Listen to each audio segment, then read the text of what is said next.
11. Utthita Hasta Padangusthasana. Utthita means extended. Hasta means the hand. Padangusta is the big toe. This pose is done by standing on one leg, extending the other in front, holding the toe of the extended leg and resting the head on the leg.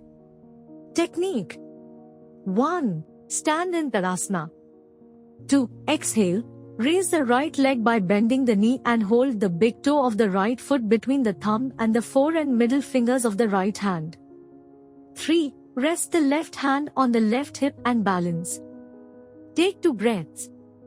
4. Exhale. Stretch the right leg forward and pull it. Take 2 breaths. 5. When you are firm in this position, hold the right foot with both hands and raise it still higher.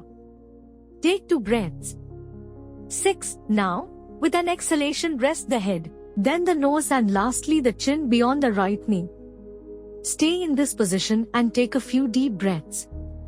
7. Exhale. Release the hands and lower the right leg to the floor to turn to Tadasana.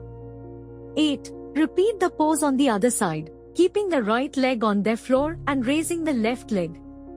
9. Balancing in positions 5 and 6 is difficult and cannot be attained without mastering position 4.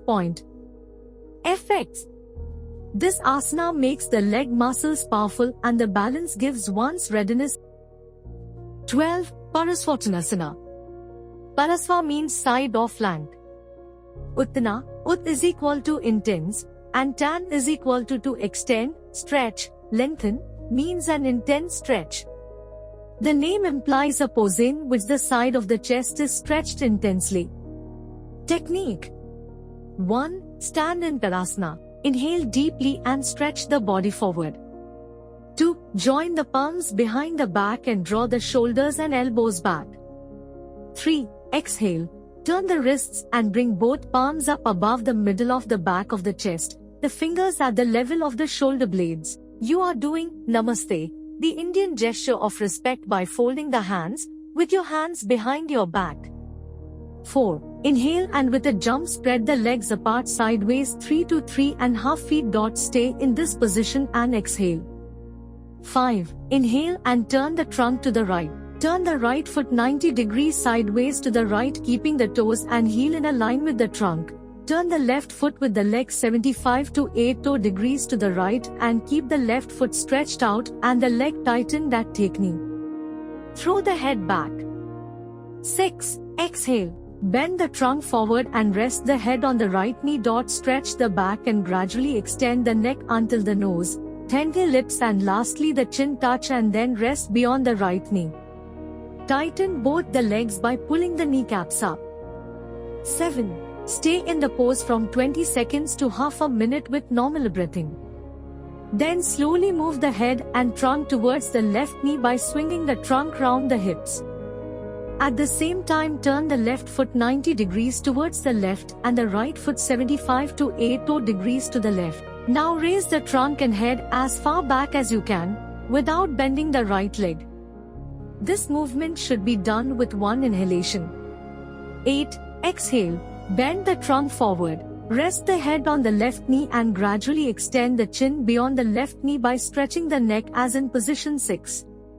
9. After holding the pose from 20 seconds to half a minute with normal breathing, inhale. Move the head to the center and the feet to their original position so that the toes point forward. Then raise the trunk up. 10. Exhale and jump back to Tak, Yasana, releasing the hands from the back. 11. If you cannot fold the hands together behind the back, just grip the wrist and follow the above technique. Effects. This asana relieves stiffness in the legs and hip muscles and makes the hip joints and spine elastic. While the head is resting on the knees, the abdominal organs are contracted and toned. The wrists move freely and any stiffness there disappears. The posture also corrects round and drooping shoulders. In the correct pose, the shoulders are drawn well back and this makes deep breathing. 13. Prasrita Padottanasana 1. Prasrita means expanded, spread, extended. Para means a foot. The pose is one where the expanded legs are stretched intensely. Technique 1. Stand in Tadasana. 2. Inhale. Place the hands on the waist and spread the legs apart 4.5 to 5 feet. 3. Tighten the legs by drawing up the kneecaps. Exhale and place the palms on the floor in line with the shoulders between the feet. 4. Inhale and raise the head up, keeping the back concave. 5. Exhale, bend the elbows and rest the crown of the head on the floor, keeping the weight of the body on the legs. Do not throw the body weight on the head. Both feet, both palms and the head should be in a straight line. 6. Stay in the pose for half a minute, breathing deeply and evenly. 7. Inhale, raise the head from the floor and straighten the arms at the elbows. Keep the head well up by making the back concave as in position 4. 8. Exhale and stand as in position 2. 9. Jump back to Tadasana. 14. Prasrita Padottanasana 2. This is an advanced movement of the earlier pose. Here the hands are placed on the waist instead of on the floor, or are folded at the back as if one is doing Namaste behind the back as described in Parasvartanasana. In this movement the leg stretch is intensified. In this pose the hamstring and abductor muscles are fully developed, while blood is made to flow to the trunk and the head. People who cannot do SLR asana can benefit from this pose, which increases digestive powers. All the standing poses described above are necessary for beginners. As the pupil advances he attains better flexibility and then the standing poses can be dispensed with, though it is advisable to do them once a week. All these standing poses help to reduce the body weight. 15. Parighasana.